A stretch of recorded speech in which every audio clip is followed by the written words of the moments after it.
یہ صدائے حریت جموں کشمیر ہے۔ کشمیر اپ ڈیٹ کے ساتھ ابن سلام۔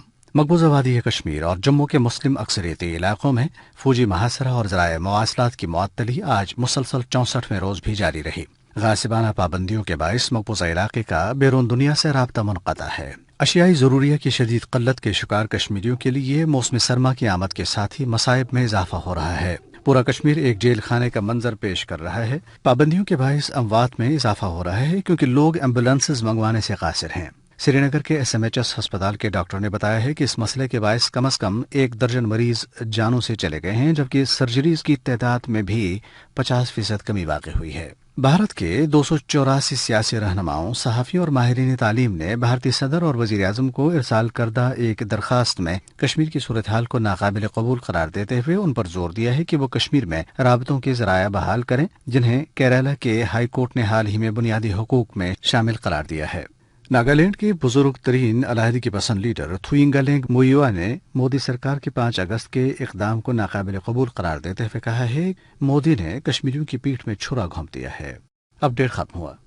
توسیع پسندانہ عزائم کے حامل بھارتی حکمرانوں نے آر ایس ایس کے مسلم دشمن ایجنڈے کی تکمیل کے لیے نہ صرف کشمیر کی خصوصی حیثیت ختم کر دی ہے بلکہ گزشتہ 64 روز سے کشمیریوں کو فوجی محاصرے میں رکھا ہوا ہے۔ اس حوالے سے سنتے ہیں محاذ آزادی کے نائب صدر اور حریت رہنما سید مظفر شاہ کی گفتگو۔ جموں کشمیر کی خصوصی پوزیشن پر شب خون مارنے والی ہندوستان کی بی جے پی سرکار اور اس کے فاشسٹ وزیر اعظم نریندر مودی نے دنیا کے سامنے اس بات کا ثبوت پیش کیا کہ ہندوستانی حکمرانوں کے سامنے عالمی قوانین، انسانی حقوق اور معاہدے وغیرہ کی کوئی حیثیت نہیں۔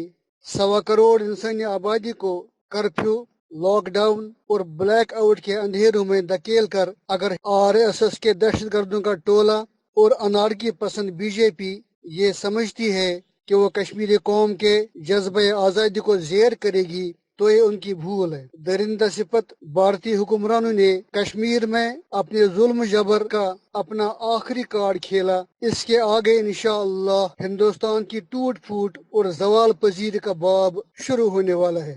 ہندوستان کے جن ایوانوں میں اس وقت خوشیوں کے شادیانے بج رہے ہیں ان میں ان قریب ناکامی کے سناٹے چھا جائیں گے۔ اس وقت محصور کشمیریوں پر بھارت کی 9 لاکھ سے زائد فورسز مسلط ہیں، لیکن جذبہ ایمانی سے لیس کشمیری اس یقین کے ساتھ بھارتی ظلم کا پامردی کے ساتھ مقابلہ کر رہے ہیں کہ اللہ کی مدد اور فضل سے ان کے حق و صداقت کی تحریک کامیابی سے ضرور ہمکنار ہوگی۔